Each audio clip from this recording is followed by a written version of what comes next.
Teremos agora então o painel 8, tema Tendências para o Futuro. Esse painel será dividido em 2 subtemas: a economia da saúde como alternativa na regulação do sistema de saúde, que será apresentada pelo mestre em economia Juan Ferres, sócio da Salos Serviços de Inteligência e da Ferres Consultoria Econômica, a quem convidamos ao palco. Segundo subtema, o pagamento por performance. Como viabilizar no cenário atual?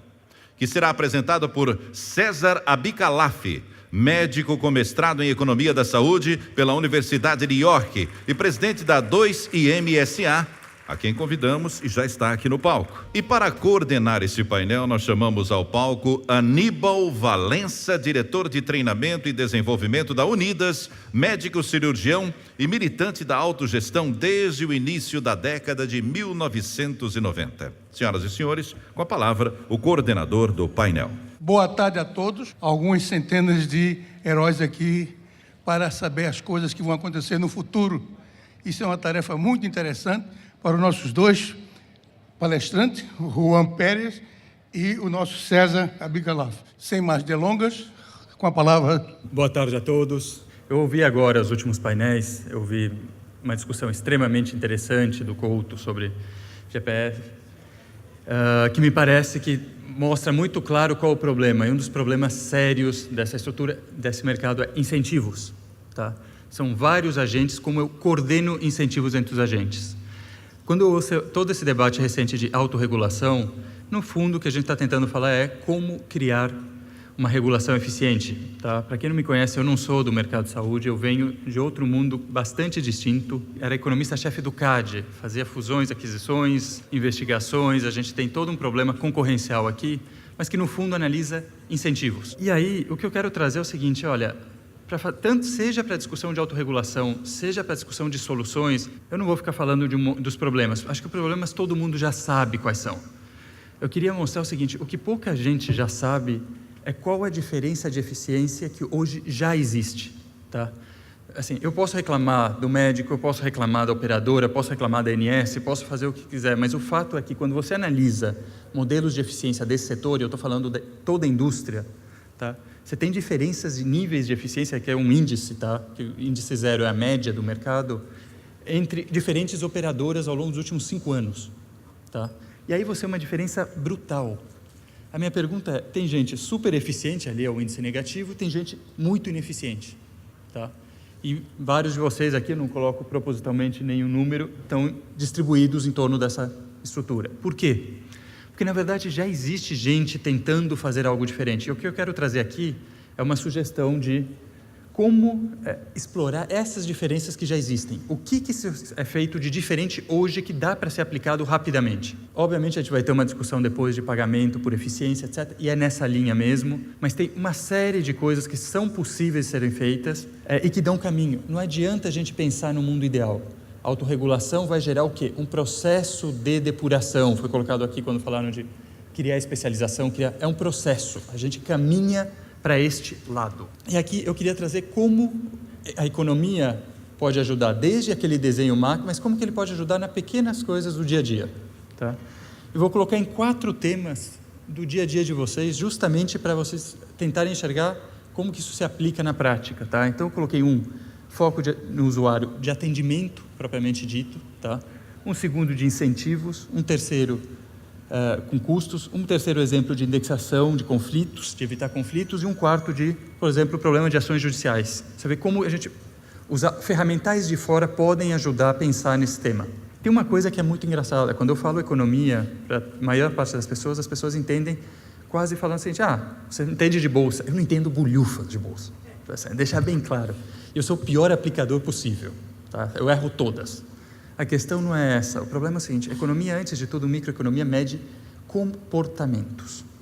E o que a gente está olhando aqui é que antes de ser uma operadora, antes de ser um médico, antes de ser um hospital, o que eu tenho são empresas e pessoas se comportando, tomando decisões, que são decisões técnicas e decisões não técnicas. São de hábitos, são de outras formas de atuar. Tá? Então, assim, primeira coisa é a seguinte: se você olha toda a regulação, o que está acontecendo, e eu estou tentando vincular a discussão e a autorregulação vem a isso, a ANS, mas o mercado todo está forçando as operadoras a cada vez mais assumirem a gestão de saúde dos seus usuários. Quando a ANS chega e fala, você precisa marcar uma consulta em 7 dias, você precisa dar um suporte, ter ouvidoria, o que ela está falando? Por mais que você tenha uma rede prestadora lá, o que de fato ocorre é que você é o responsável por este seu usuário receber atendimento. No caso de vocês, isso é direto, seus usuários, vocês são seus usuários. Então, vocês são responsáveis pela operação de saúde, pelo atendimento, pela gestão de saúde daquele usuário. E cada vez mais vai ser isso, vai ser cobrado isso de vocês. Como que a gente faz isso? Isso custa dinheiro? Custa. Gerenciar a saúde das pessoas custa dinheiro. Como que você faz isso numa situação onde o mercado todo está em situação difícil já financeiramente? Tá? Então eu começo fazendo sugestões. Organizar a rede por demanda e não por oferta. Suporte ao usuário, matching. Tá? E eu vou explicando rapidamente Quando eu falo organizar por oferta, eu fiz aqui um fluxo muito simples de um tratamento trivial com um procedimento qualquer no hospital. A quantidade de passos que o consumidor, que o paciente vai ter que tomar para poder ser atendido e terminar o processo dele é brutal. E cada um desses passos custa dinheiro. Porque o sistema não está organizado pelo ponto de vista de demanda, ele está organizado pelo ponto de vista de oferta. Isso vocês operam? Não, vocês não influenciam isso. Mas esse é o único modelo. Então, eu tenho um especialista, um laboratório, eu tenho um médico, eu tenho um hospital, ele vai para o hospital, volta para o médico dele, muitas vezes o mesmo exame que ele já fez antes no laboratório, ele tem que refazer no dia do exame no hospital, e eu vou criando custos. E não só custos financeiros, a impaciência do paciente. O atendimento torna-se muito ruim. Tá? E aí todo mundo fala, é um setor onde todo mundo perde e todo mundo critica. E você vive se desviando de problemas. Tá? Então, assim, por que eu estou colocando isso? Porque tem alternativas? Tem. Em praticamente todas as cidades médias ou grandes, você já encontra prestadores, encontra gente tentando fazer a forma diferente. Tentando criar um one-stop shop, tentando criar situações diferentes. Por que isso não funciona? Não é que não funciona, ele funciona. O problema é que eu não distingo esses dois agentes, quem oferece um bom serviço e quem não é. Uma parte da culpa é da própria operadora. Eu chego e negocio um preço X com ele, um preço X com aquele, pago por transação. Se ele faz um bom serviço ou um mau serviço, tanto faz. O que eu seleciono? Um mau serviço. É óbvio que eu estou generalizando, eu estou pintando e não é que todo mundo faz isso, mas eu começo a provocar, eu estou querendo provocar vocês para mostrar como pequenas ferramentas de incentivo, de estrutura, de você know your customer, know your network, sua rede, são importantes para você desenhar uma estratégia que seja sustentável a longo prazo. Prestadores e usuários não são homogêneos, tá? Eles são muito diferentes. Eu tenho usuários super responsáveis, eu só falei da rede médica, mas o usuário é a mesma coisa. Tem usuários que usam bem o serviço, que sabem atender, que sabem usar com responsabilidade o produto que é dado, e tem gente que não está nem aí. E aí usa, gasta, etc., e todo mundo paga, porque isso é um sistema de pagamento coletivo. O segundo, a gente sabe que determinados prestadores, que o usuário volta sempre, ele gosta daquele serviço. Eu premiei aquele prestador que atende bem o meu usuário? Possivelmente não. 98% desse mercado não premia. Tá? Terceiro, quando você olha as características dessas diferenças, elas podem até não ser melhor ou pior, mas eu sei que determinados pacientes com determinadas características têm melhor atendimento com determinados prestadores com determinadas características. Isso acontece, isso gera uma relação de empatia, de confiança. A gente está falando de um bem credencial, de novo. Como que a economia ajuda? Bem credencial é um bem que vale a reputação que ele gera. Tá? Quanto vale aquele atendimento? Eu não sei quanto vale aquele atendimento, mas eu sei que eu preciso ter confiança no médico que eu vou, eu preciso ter confiança no hospital que eu vou. E aquela confiança vale recursos.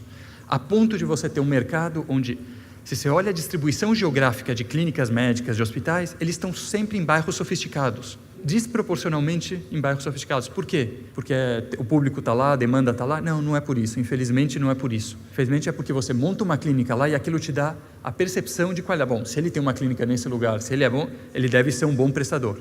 Se ele consegue manter isso, mais gente veio. É uma forma de você comunicar. É igual ao mercado de advocacia, é igual ao mercado de consultoria e assim por diante. Você vai no mercado, você tem bons escritórios, porque isso passa a credibilidade. Tá? Só que isso é custo. e não necessariamente a eficiência. E aí, minha provocação é, como que eu realizo um matching adequado? Tá? Aqui eu fiz uma discussão muito simples. Tá? Eu tenho prestadores que são pragmáticos, eu tenho prestadores que são super detalhistas, eu tenho prestadores que são especialistas em temas, e eu tenho perfis de públicos, na sua carteira, cada um de vocês, eu tenho um carente, tá? Eu sempre falo, eu gosto de falar esse exemplo, a gente mede tudo, tá? Então tudo isso que eu estou falando não tem nenhum achismo, tá? Foi tudo absolutamente medido durante anos. Por exemplo, um idoso, quando ele fica viúvo, ele vai 30% mais ao médico com o mesmo estado de saúde. Ele só quer conversar. Tá? Só que ele precisa. Se eu coloco ele e mando ele fazer, que chega num médico que é super detalhista, vai pedir 15 exames, etc., o custo vai para o espaço. Ele não precisa disso. Só que ninguém está gerenciando a saúde desse indivíduo. Tá? O que acontece é que esse prestador foi spot. Ele foi aqui uma vez, o prestador não sabe, ele vai investigar. Na semana seguinte ele vai em outro, ele também não sabe, ele vai gerenciar. A operadora tem que gerenciar essa percepção do que está acontecendo. Tá? E aí eu começo a falar, eu tenho hipocondríaco, eu tenho um ocasional, que não vai nunca. Esse eu quero que quando vá, faça exames, eu preciso saber se ele está bem. Tá? Tem gente que vai 10 anos sem ir no médico. Eu mesmo sou um desses. Tá? Eu vou muito raramente ao médico. Eu tenho medo. Então, quando eu vou, é bom que ele me peça bastante exame, pelo menos eu sei, porque senão eu vou ter um piripá que vai custar muito mais caro. Então, assim, você entender o seu prestador, entender o seu usuário, e isso é absolutamente possível por modelos comportamentais de dados que vocês têm, que o mercado tem, tá? Não estou falando nada que não seja real. É fundamental. Isso não só melhora o atendimento, como reduz custo. Você casar as pessoas corretas. Outro exemplo, quando você olha um tratamento, primeira e segunda consulta, eu tenho um tempo entre o indivíduo ir na primeira consulta e ele retornar com o mesmo prestador. Eu tenho um indicador muito claro aqui de se esse é sério, se ele tem um problema sério ou ele não tem, que é o tempo de velocidade que ele retorna. Não estou falando que se acerta sempre, não é isto. Mas você começa a olhar padrões como esse, você tem pelo menos mais 50. Tá? Isso aqui é só um exemplo. O valor, quando ele demora pouco tempo, tá? Esse é o custo durante 6 meses de um paciente de baixa complexidade ao longo de um tratamento qualquer, tá? Real, são todos casos reais. Quando ele demora menos de um mês, ele custa R$260. Quando ele demora de 1 a 2, R$260, não tem diferença estatística. Quando ele começa a demorar para retornar, esse custo do tratamento decai rapidamente. Então você começa a observar e você tem indicadores indiretos do que está acontecendo. Você não sabe exatamente a enfermidade. Eu sou economista, vou falar, não entendo bolhufas de medicina, de um tratamento A ou B, e não tem nenhum problema em falar isso, não é isso que a gente faz. Como o Google, te garanto que não tem a menor ideia do que você de fato está estudando quando ele pesquisa o Google, pesquisa lá na palavra, mas ele consegue te indicar um bom valor porque ele entende o padrão do que você está procurando em relação ao resto, porque ele conhece o teu comportamento histórico e fala, se eu fizer a pesquisa e você fazer a pesquisa, vão dar resultados diferentes pela mesma palavra-chave. Por quê? Porque eu tenho um histórico e você tem outro. Tá? Então, ele criou o quê? Algoritmos comportamentais. O que a gente está falando aqui é exatamente disso. Tá? Gerenciar, olhar esses indicadores para gerenciar a carteira. Tá? E aí, eu vou bem direto a custos. Quer dizer assim, eu falei de atendimento. Tudo isso aqui que eu coloquei é uma forma do que, se eu tenho percepções, eu tenho um comportamento errático, um outro exemplo, alguém que vai ao prestador e começa a procurar erraticamente entre diferentes prestadores, esse paciente normalmente não é um hipocondríaco, não é alguém que está buscando um diagnóstico. Você consegue antecipar isso com 5, 6 meses de antecedência do sinistro. Você consegue gerenciar a carteira, você dá suporte para ele. O atendimento é melhor para o usuário e do outro lado você tem uma melhor gestão de custos. Você para a operação de ter aquela emergência e você está de última hora no hospital, a pessoa com piripaque. Isso é um horror para gerenciar custo. Isso custa uma nota. Tá? Não só em termos de custo, em termos da qualidade de vida do seu usuário. Tá? E aí eu vou colocando, quer dizer assim, por que isso pode ser feito? Porque eu tenho, como eu coloquei, a decisão técnica, tá? E a decisão comportamental. A decisão comportamental é conjuntural, é como ele atua em função de determinadas situações, do incentivo econômico que ele tem, do incentivo momentâneo que ele tem, tá? Insegurança. Quantos de vocês não sabem, por exemplo, a insegurança de uma mãe com um filho pequeno? Ela vai 37 vezes ao médico perguntar a mesma coisa. Meu sócio mesmo foi operar a filha, ele pediu 4 opiniões. Eu quase matei o indivíduo.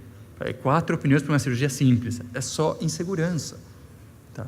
Então, assim, O jeito é você fazer, vá lá, 4. Não, é dar suporte, é evitar esse monte de 4. Se ele for em 4 e os 4 pedirem exames para a mesma coisa, aquilo é um custo recorrente, está na conta de todos vocês. Estou te dando micro exemplos reais. Agora, se você sabe que isso vai acontecer, etc., você já pode dar um suporte, criar a confiança desse usuário para ele não ter que ir em 4 lugares diferentes. Tá? É isso que eu chamo. E aí, é separar os dois efeitos. Acreditem, existem ferramentas, a economia já criou isso para N temas, ferramentas para separar o que é o efeito comportamental do que é o efeito técnico. Tá? E aí você consegue identificar quem é o grupo, esse segundo grupo é o que se guia por incentivos, e por incentivos bons, incentivos ruins. Aquela diferença de eficiência que eu mostrei no começo, ela é uma diferença de incentivos. Só para dar um exemplo, ou o que acontece num prestador, tá? E eu estou falando aqui de novo, é uma base bastante grande, isso aqui é uma operação com mais de 300 mil vidas, tá? Individual. Se ele tem, aquele prestador tem em média 10 usuários, ou se ele tem mais de 10, ou seja, não deveria ter nenhum padrão, não tem, aqui está controlado por especialidade, não deveria ter nenhum padrão, ele recebeu 10 ou ele recebeu 15, ele entrou num grupo ou no outro, usuários, passivamente. Quanto ele gastou por usuário ano em função dos atendimentos? Em média, eu estou falando de uma diferença de quase 50%, mais de 50%. Porque, na verdade, o prestador também tem uma função econômica atrás. Poxa, eu vou ter que fazer a papelada daquele plano, eu tenho que operar, tenho que montar toda a estrutura, você controlar. Para mandar uma fatura de R$200 não vale a pena. Infelizmente, ele acaba falando, faz aqui mais um exame, faz aqui mais alguma coisa para justificar. Ele é um agente econômico. Independente dele ter feito o tratamento absolutamente correto que ele tinha que ser, ele também é um agente econômico. Como eu sou, como todo mundo que está sentado nessa mesa é, como as operadoras são. Isso é só incentivo, isso aqui não é custo médico, isso não é aquela decisão técnica. Aí eu começo a entrar, por exemplo, em tratamento, todo mundo fala, bom, mas o futuro é tratamento, vou pagar por pacotes, vou fazer... Funciona? Claro que funciona, uma maravilha. Só que pagamentos por pacotes, de novo, como economista, é o quê? É como eu transfiro o risco de um lado para o outro. A operadora tem alguma capacidade de gerenciar risco médico? Pouca, eu estou falando algumas formas de fazê-lo, mas pouca. Uma vez que ele está no hospital, pouca. Então você faz um pacote, passa para o hospital que tem condições de gerenciar esse risco. Ótimo. Qual que é o problema? É que esse é o único risco que existe? Não. Tem um segundo risco que é eu pegar, só mandar a bucha para aquele hospital. Aí eu fechei um valor X e mandei só bucha para ele, e aquele, obviamente, é insuficiente, porque o cara só pegou pancadaria ali. Tá? Aí o tratamento não pode. Então tem um problema de confiança. E eu fiquei muito feliz de ouvir o seminário inteiro, as pessoas trazendo novas soluções, boas, ruins, whatever, mas boas soluções. Eu ouvi hoje falando... Confiança é fundamental, porque isso é o que eu chamo de custo de desconfiança. Ele é amplo, ele não é só o custo da glosa, não é o custo de controle, é um custo generalizado que precisa ser desenhado. Então, como que eu vou romper esse custo? Vou dar um exemplo trivial. Imagine o seguinte, eu tenho 2 tratamentos que são equivalentes, tá? Um mais complexo, outro menos, com determinados protocolos, etc., mas uma área cinzenta entre eles. É um exemplo muito comum, eu posso te listar umas 30 enfermidades caras que tem essa situação. Eu tenho lá uma decisão, o médico, o hospital, whatever, quem vai tratar isso, mas sempre a função é o médico, vai definir entre um e outro. Uma custa caro e ele tem uma margem, outro custa barato, ele tem a margem. Proporcionalmente, assumir que são iguais. Ele tem a mesma margem, o que não é verdade. Você olha CPHPM, você olha os valores, não tem relação nenhuma com custos diretos claros. Tá? Então, tem um monte de incentivos ali presentes. Eu posso alterar esta estrutura sem limitar a decisão do agente e mudar a estrutura de remuneração dos 2 tratamentos e dar muito mais margem, por exemplo, no barato? Posso. O que isso me acontece? Bom, onde ele está indiferente? Se ele tem um comportamento técnico e ele decidiu aquilo, ele vai continuar tendo comportamento técnico. Mas se ele tem um comportamento, uma decisão que é aquela comportamental, que eu chamo por incentivo equivocado, ele vai tender a ir para o menos complexo. E a hora que ele faz isso, ele ganhou mais, porque nesse aqui eu reprecifiquei a margem, o custo caiu, a operadora ganhou, o médico... Então, eu estou falando de um jogo de ganha-ganha. Ninguém está aqui em conflitos. Isso que tem que ficar muito claro é o seguinte, a gente passa o tempo todo, este setor vive em conflitos e, na verdade, é o seguinte, não adianta. Eu ouvi agora há pouco, ouvi no painel anterior, todo mundo está no mesmo barco. Então, está na hora de começar a construir soluções criativas, eu vou aprender muito logo mais. Outra coisa, de novo, exemplos reais, práticos, aplicados. Isto aqui é a dispersão, lembra que eu mostrei entre operadoras de eficiência. Agora eu vou mostrar intra-operadoras, diferentes prestadores. Eu poderia usar laboratórios, podia... Está aqui. E aqui tem tudo, hospital, laboratório, tem uma métrica comum. E esses pontinhos em vermelho é o custo médio que ele gera, normalizado, tá? Em relação à média dele. O que vai acontecer? Se você olha aqui, os negativos são os mais eficientes, ótimo. Ele tem uma correlação com custo, claramente, mas é uma correlação bem tênue. E eu tenho gente com custo altíssimo, tá? Super eficiente. Se você olhar acima de 1 ali, eu tenho 3 pontos, que é o Dr. João, o Dr. Pedro, whatever, super eficientes. O que acontece isso? Imagina a operadora que vai e olha e fala, esse custo ficou alto, eu vou glosar. Eu começo a encher a paciência do doutor. E ele não aguenta mais. O custo, a transação, tem que justificar. Não adianta. Esse cara era o seu principal parceiro. Por outro lado, eu tinha um cara com custo lá embaixo, super ineficiente. É o famoso cara que vai estar tirando por formiguinha. Ele vai criando, etc. Do lado do usuário é igualzinho. Eu poderia fazer esse gráfico por usuários. É idêntico. Tá? E por que eu estou provocando isto? Tá? Porque eu posso pensar, por exemplo, em balancear essa rede. Se eu conseguir ativar mais aquele lado de prestadores do que este, eu tenho naturalmente uma redução de custos. E vou te dizer mais, eu vou ter uma melhora de atendimento. Porque aquele prestador, sistematicamente, aquele indicador de eficiência está a qualidade de atendimento dele, por indicadores comportamentais do usuário. O usuário voltou para aquele prestador, ele voltou. Então, assim, você tem oportunidades. Isso eu estou falando de um plano que, na média, é super eficiente.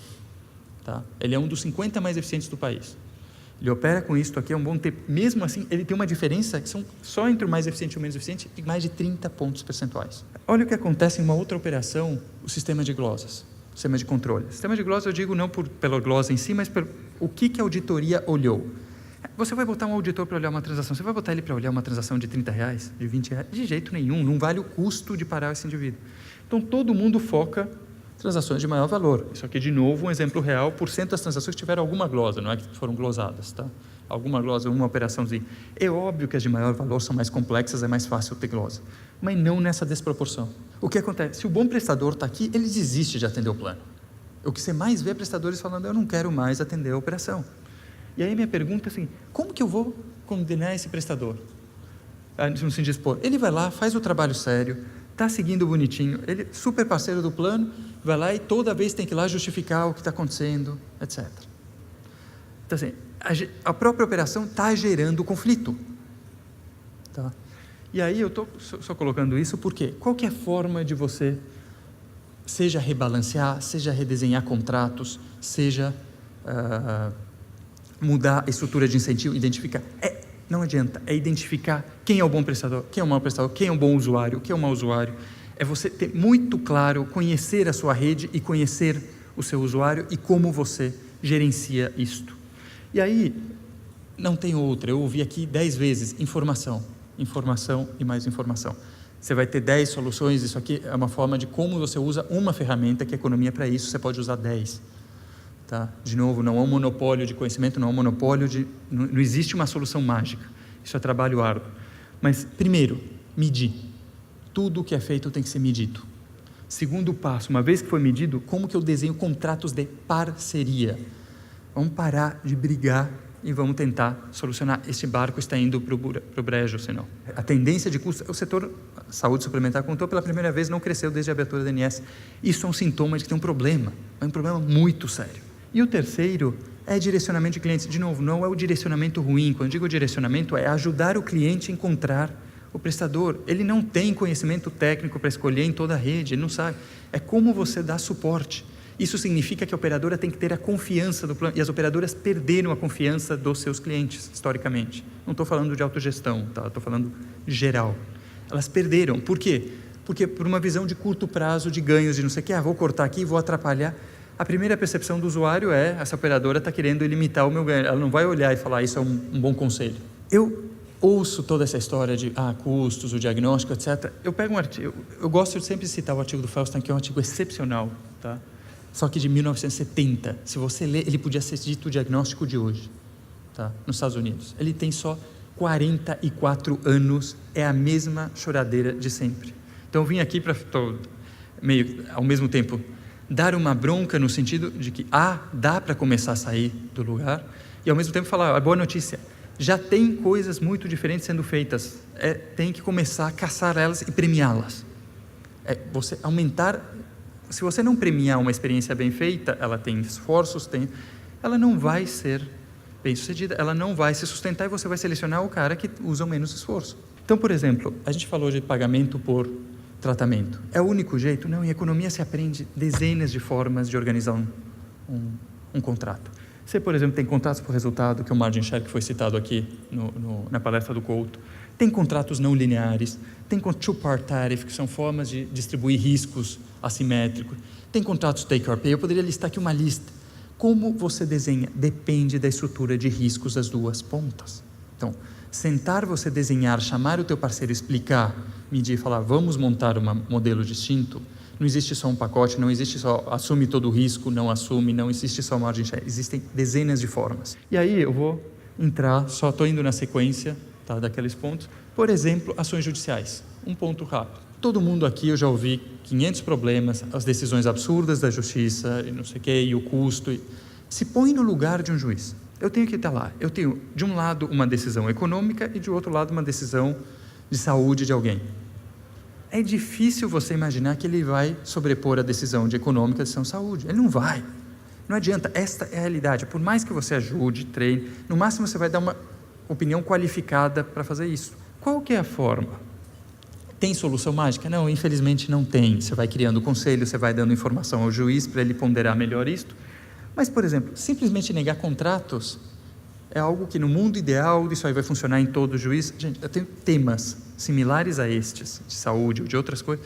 Então, há 30 anos fazendo esse trabalho de ensinamento de juízes e é um processo contínuo e ainda tem um monte de problemas. Não quero desanimar, é incremental. Eu só quero dizer o seguinte, por que eu não identifico quem é o meu parceiro? E falo para o prestador, olha, não, isto aqui é um absurdo, pode ser um absurdo, você pode fazer lá, não tem problema. Está aqui toda esta parte da minha rede aqui disponível, etc. Eu desenho, sei lá, um contrato de coparticipação com isenção. Só um exemplo simples, estou tentando ir na prática de vocês. Eu desenho um contrato de coparticipação com